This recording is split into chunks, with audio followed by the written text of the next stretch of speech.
Wind geht still der Röbelsgassen, der Abend legt sich über das Land. Die Glocken ruft ut Sankt Nikolai, als wenn sie weten, wat nu anfangen. Sie wär jung und von edlem Blut, bekannt in Stadt und in dat Land. Doch in düster Gerücht ging dat langsam allens überwand. Dat Volk verstummt, de Blicken schwer, de Markt wär voll mit Angst und Banning, Kind wär tot und jeder snackt, wat Wahrheit wär, weht hüt kein Mann. Und Stimmen stegen bitter und auf, lat Gnade für dat Urteilsstand, Röbels Rat hat Hoffnung schickt, doch kein Würhör näher, flehen doran.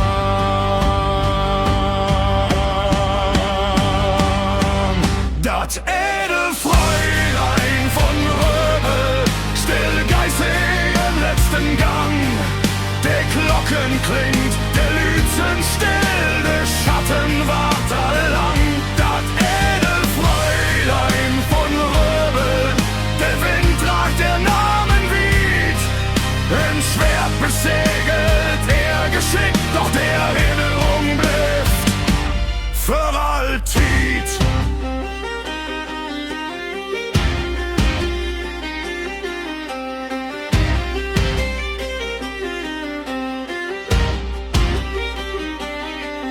Der Marktplatz wär von Menschen voll, kein Wort wär laut, kein Lachen mehr.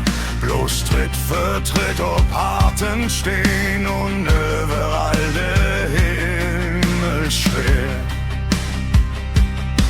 Sie kickt nicht weg, sie lebt nicht für, sie drogelos mit stolzen Sinn, dat Schafott stumm in hellem Licht, der letzte Weg, der letzte Wind.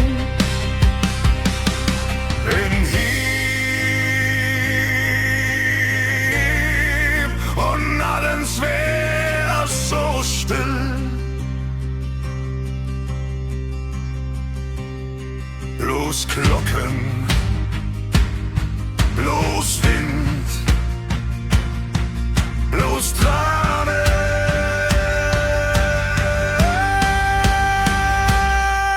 Die Familie sammelt all ihr Sachen, Seid und Samt und Ring und Kleid, in starken Koffer liegen holt, mit diesen Slagen für die Ewigkeit. Na St. Nikolai brächten sie immer Mahnung für die kommende Zeit. Nicht für den Stolz, nicht für den Adel, für Schuld, für Leid und Menschlichkeit.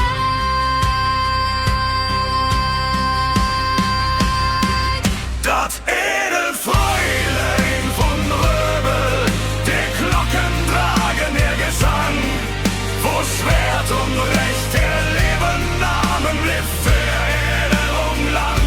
Das edel Fräulein von Röbel, der Truh steigt still in Gottes Schoß, der Scheid ist weg, die Ohren gern, doch ihr Geschicht geht niemals gut.